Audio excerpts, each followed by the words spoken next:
আজকে আমরা দেখব সেকেন্ড সামেটিভ ইভলিউশন 2025 এর জন্য সপ্তম শ্রেণী ইংরেজি প্রশ্ন, যেখানে পূর্ণমান 50। প্রথমে রয়েছে রিডিং স্কিল থাকতে একটা সিন অংশ, ইউনিভার্স সাচে, এটা দিয়ে রয়েছে আমাদের একটা প্যাসেজ তোলা।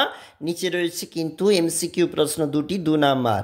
রয়েছে টু ফলস, অর্থাৎ কোনটা টু কোনটা ফলস হবে সেটা কিন্তু এখানে লিখতে হবে। এবং রয়েছে কিন্তু রিড দ্য ফলোয়িং পোয়েম, একটা কবিতার অংশ রয়েছে। নিচে রয়েছে 2x2, অর্থাৎ 2 নাম্বার করে। চলে যাচ্ছি পরের পেজটা কি রয়েছে একবার দেখে নাও।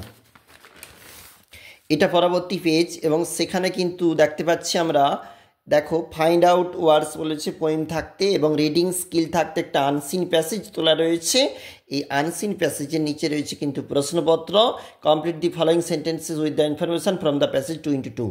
দেখবে answer the following questions 2x2। Grammar and vocabulary থাকতে প্রশ্নপত্র 1x3 এবং fill in the blanks 1x3, এই প্রশ্নের যেখানে মার্কস বলেছে। এবং নিচে দেখো অ্যাপ্রোপ্রিয়েট প্রিপোজিশন বলেছে এবং টিক কারেক্ট অল্টারনেটিভস, অর্থাৎ যেটা সঠিক হবে সেটা কিন্তু তোমাকে লিখতে বলেছে 1x3, 3 নাম্বার রয়েছে। চলে যাচ্ছি, এটা হচ্ছে পরের পেজ এবং যেখানে কিন্তু প্রশ্নপত্র রয়েছে কিন্তু রাইটিং স্কিল থাকতে ইউজলেস অফ ট্রিজ, এই প্যারাগ্রাফ দেখবে তোমরা। নিচে রয়েছে দেখো একটা নিচে রয়েছে যে যেখানে কিন্তু রয়েছে write a letter to your friend experience of visiting zoo, 7 number. অবশ্যই দেখবে, আমরা দেখছিলাম সপ্তম শ্রেণী ইংরেজি।